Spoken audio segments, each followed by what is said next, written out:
Hello friends, आपका पैसा smart channel पे फिर से स्वागत है और एक और काफ़ी इंटरेस्टिंग और अलग टाइप की पैसा मेकर स्टॉक हम आपके साथ डिस्कस करने वाले हैं।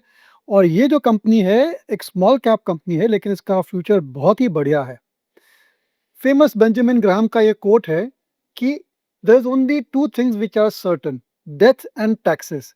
मेरा कहना है कि there are three things which are certain: death, taxes and compliance. और अगर आप कोई भी बिज़नेस करते हैं या फिर जॉब करते हैं या कोई भी एंटरप्राइज़ चला रहे हैं, तो आपको ये ज़रूर से परेशानी होगी कि इतने सारे कंप्लायंसेस बढ़ गए हैं।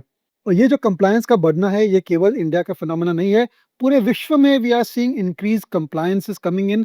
नए-नए रेगुलेटर्स आ रहे हैं, नए-नए गवर्नमेंट के रूल्स आ रहे हैं, जिसको हमको फॉलो करना है if you want to stay in business. और अगर ये कंप्लायंसेस हम अगर फॉलो नहीं करते हैं, तो बिज़नेस बंद हो सकता है या हेवी पेनल्टी आ सकती है और जो हमारी रेपुटेशन है, उस पर भी असर आ सकता है। तो ये जो कंपनी है, that is helping you in managing your compliances. कैसी अनोखी कंपनी है! अगर आप कंप्लायंस से परेशान हैं, तो ऐसा स्टॉक ले लीजिए जो कंप्लायंस से फ़ायदा होता है जिसको। और ये जो कंपनी है, काफ़ी नई लिस्टिंग है और लेकिन इसका जो फ्यूचर है, जैसे मैंने कहा, बहुत ही ब्राइट है, क्योंकि धीरे-धीरे पूरे वर्ल्ड में कंप्लायंसेस बढ़ रहे हैं, नए-नए एंटरप्राइज़ेज़ आ रहे हैं, बिज़नेस की कॉम्प्लेक्सिटी भी बढ़ रही है और जिस हिसाब से स्कैम्स हो रहे हैं और जिस हिसाब से लोग चीट कर रहे हैं, तो I think regulators and government is going to put in more and more rules. ये जो कंपनी है, इसका नाम है आइरिस बिज़नेस सर्विसेज़ और एक स्मॉल कैप कंपनी है। केवल मार्केट कैपिटलाइज़ेशन इसका है करीबन खाली 765 करोड़। लेकिन ये ऐसी कंपनी है जिसमें अगर आप लंबे समय तक निवेश करेंगे, 5 साल, 10 साल, 15 साल, तो आपको शायद स्टेडी रिटर्न मिल सकते हैं, क्योंकि इसका बिज़नेस मॉडल ऐसा है कि आपने एक बार इसका सॉफ्टवेयर या प्लेटफ़ॉर्म यूज़ करना चालू कर दिया, तो आपका पूरा डेटा इसके सॉफ्टवेयर सर्वर पे रहता है या उसके प्लेटफ़ॉर्म पे रहता है।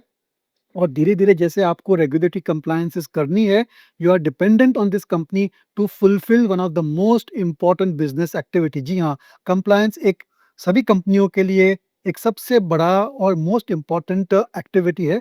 तो अगर आप इसके सॉफ्टवेयर या प्लेटफ़ॉर्म यूज़ करते हैं, तो काफ़ी हद तक आप इसी के साथ काम करेंगे। इसीलिए हमारा कहना है कि ये जो स्टिकीनेस ऑफ कस्टमर है, वो काफ़ी स्ट्रॉन्ग है as far as iris business services is concerned. चलिए देखते हैं इसके प्रोडक्ट्स क्या है और मोर इम्पोर्टेंटली इसका पूरा बिज़नेस कहाँ-कहाँ चल रहा है। तो पहले तो उसका ग्लोबल प्रेज़ेंस हम देखेंगे, तो ये जो स्लाइड है वहाँ पर देखिए। I was also impressed and you will be impressed कि ये जो कंपनी है, इंडियन कंपनी है, लेकिन it is not only servicing Indian regulatory compliances but global regulatory compliances. करीबन 54 कंपनियों में उनका प्रेज़ेंस है।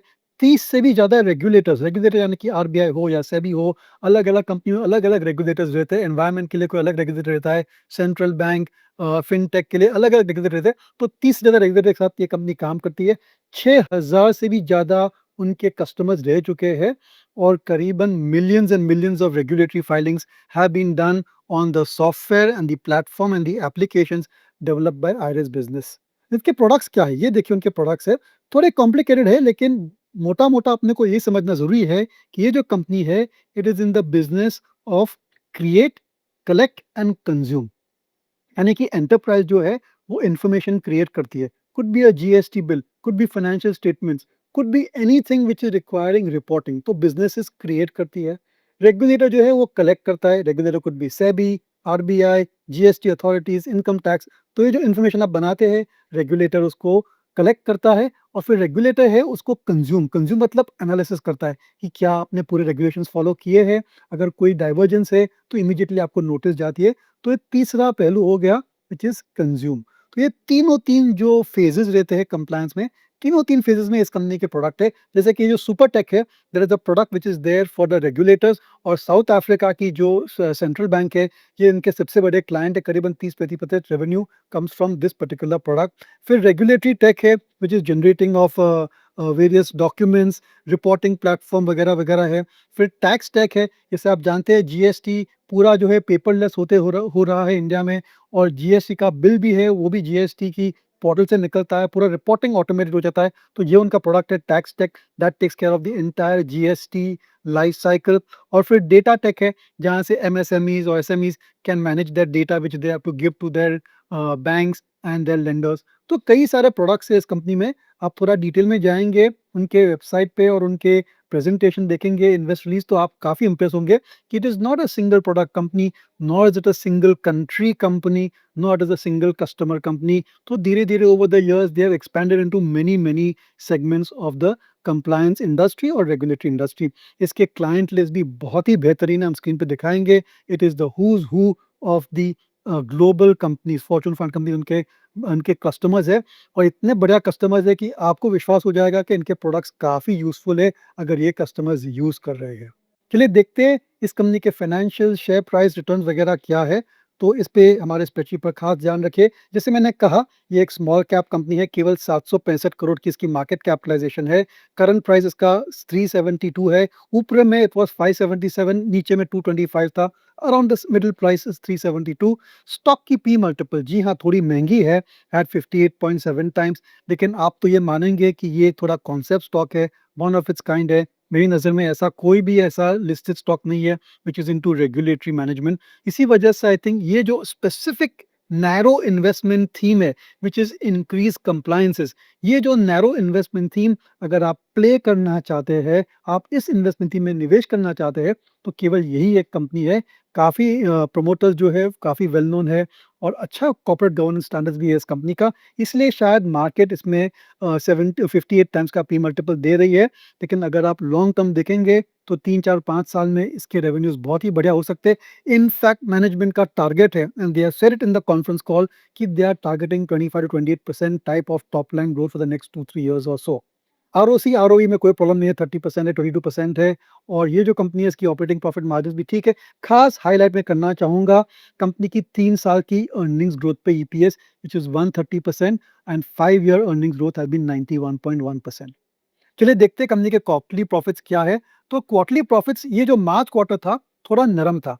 Revenues grew only by 14%। Expenses जो है वो करीबन 24% बढ़े हैं, क्योंकि ये जो कंपनी है it is investing in upgrading its products and introducing its new products. तो थोड़ी बहुत जो डेवलपमेंट कॉस्ट है that has been passed on to the expenses. इसी वजह से we have seen decline in the operating profit margins and also the net profit. Net profit जो है it went down from 4.73 crore to 2.88 crore, no doubt a 39% decline. लेकिन आप इसके 3 साल के ट्रैक रिकॉर्ड को देखिए। जो मार्च 23 में 74 करोड़ का रेवेन्यू था, वो 126 करोड़ हो गया। जो उसकी ऑपरेटिंग प्रॉफिट मार्जिन थी, nearly doubled from 10 crore to 19 crore and profit after tax more than tripled from 4 crore to 13 crore.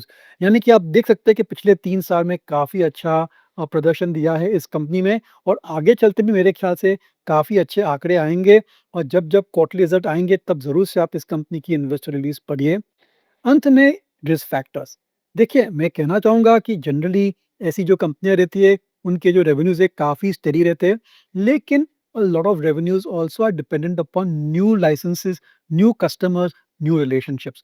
और ये जो नए कस्टमर है, could be a central bank, could be a Fortune 500 company, could be a large government department. यहाँ पर जो sales cycle रहती है, वो बहुत ही लंबी रहती है। कई सारे प्रोडक्ट्स की इवैल्यूएशन की जाती है और बहुत ज़्यादा कस्टमाइज़ेशन रहता है।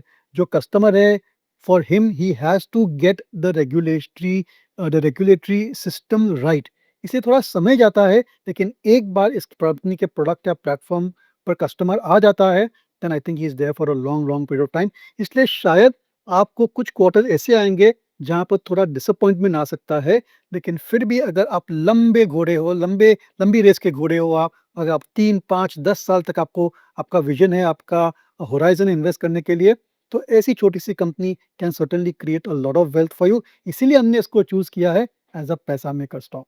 ये एक रिकमेंडेशन नहीं है, इस लेवल पे तो ज़रूर से मैं नहीं कहूँगा एट 58 टाइम्स, लेकिन इसको ज़रूर से आप ट्रैक कीजिए और जब-जब नतीजे आएँगे, अगर नतीजे एक्सपेक्टेशन से बहुत अच्छे आए, तो ये जो पी मल्टीपल है वो कंप्रेस होता है, then definitely you can look at it. As I said, once again I repeat, ये कॉन्सेप्ट टाइप ऑफ स्टॉक है, वन ऑफ इट्स काइंड है, इसलिए हमेशा इसका वैल्यूएशन ज़्यादा ही रहेगा।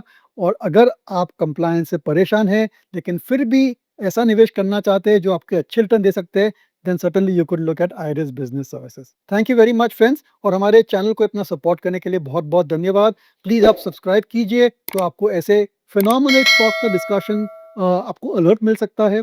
आप देख सकते हैं हमारे वीडियोज़ को एंड एज़ यू नो, हमारा ये जो हमारी जो कोशिश रहती है is to make our investors more aware और what is happening in the stock market, कौन से स्टॉक आइडियाज़ है, कौन से इन्वेस्टमेंट थीम्स है, कौन सी ऐसी सेक्टर्स है, खास बात क्या है, ये सभी चीज़ें की चर्चा होती है हमारे चैनल पर। इसलिए प्लीज़ हमारा चैनल देखते रहिए और हमको सपोर्ट करते रहिए। Thank you very much. This podcast is produced by Elixir Equities Private Limited, a SEBI registered research analyst. Registration number INA 0000047887. The information provided in this podcast is for educational and informational purposes only and should not be considered as investment advice. Investment in securities market are subject to market risk. We strongly advise all investors to read all related documents carefully before investing.